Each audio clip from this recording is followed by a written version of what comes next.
নমস্কার বন্ধুরা, একটা নতুন ব্লগ নিয়ে চলে এসেছি। আপনারা সবাই কেমন আছেন? আমি বিকেলবেলা রেডি হচ্ছি, বাজারে যাব, যে বাজারে অনেক কিছু আনতে হবে। মেয়ে বলছে কোথায় যাচ্ছ মা?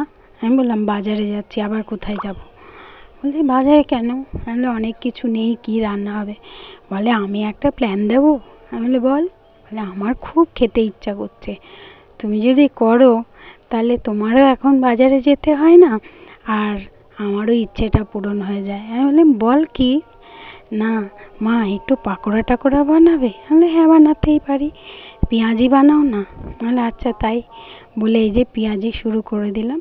প্রথমে পেঁয়াজগুলোকে একদম ঝিরি ঝিরি করে কেটে নিয়েছি। নিয়ে তারপরে তাতে বেসন, নুন, হলুদ, লঙ্কা, তার মধ্যে একটু চালের গুঁড়ো দিয়ে বেশ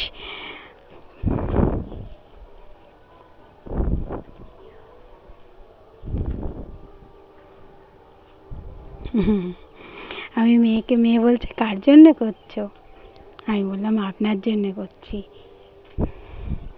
আমাদের দু মায়ে বেটিতে খুব খুনসুটি হয়, মানে ও একদম আমার বন্ধুর মতো, আমিও ওর বন্ধুর মতো। যা কিছু হবে বাড়িতে এসে সেসব বলা কওয়া। এই যে চালের গুঁড়ো দিচ্ছি, ও প্রত্যেকটা জিনিস জিজ্ঞাসা করছে, কারণ ও না, আমি যেটা রান্না করি পরে ও সেটাকে চেষ্টা করে প্রত্যেকটা জিনিসই। এইভাবে অনেক রান্না শিখে গেছে। আমি ওকে বিরিয়ানি করা শিখিয়েছিলাম, কিন্তু এখন ও আমার থেকে এত ভালো বিরিয়ানি বানায় যে কি বলবো। আমি ওকে চাউমিন করতে শিখিয়েছিলাম, কিন্তু আমার থেকেও এখন ও অনেক বেশি ভালো বানায়। তাই ও শেখে যে কী করে কী করছো জিজ্ঞাসা করে, কতটা কী পরিমাণ দিতে হবে জিজ্ঞাসা করে আমাকে পরের বারে করে খাওয়ায়। আমারও ভালো লাগে। এক হাতের রান্না সবসময় নিজেই তো রান্না করে সবাইকে খেতে দিই, নিজেও খাই, আর কেউ একটু করে দিলে ভালোই লাগে। ভাজছি আর এসে অমনি ভাজাও হয়নি, সঙ্গে সঙ্গে একটা প্লেট এনে বলছে ওমা দাও না। আমি বলি এখনো হয়নি, হবে তবে তো খাবি। মানে তেলে ভাজা, মানে ওকে বকছি আমি। আমি বলছি তুই যে এগুলো বলছিস এগুলো বেশি খাওয়া ভালো না, জানিস তো? এগুলো বেশি খেলে ঠিক নয়, এগুলো বেশি খেলে না শরীর খারাপ করে। তেলের জিনিস না খায় না ও, তেলের জিনিস। আবার যখন খাবে 2-4-5টা খেয়ে নেবে। আমি বলি খা, কিন্তু বেশি খাবি না। না মা, রাত্রিবেলা কিন্তু আর আমি কিছু খাবো না, আমি শুধু ওই পেঁয়াজি আর মুড়ি খাবো। বলে আমি আর ভাবলাম আমি আর কেন বাদ যাই, আমার জন্য একলা আর কে রান্না করবে? তাহলে দুজনে মিলেই এই পেঁয়াজি দিয়ে মুড়ি খাবো।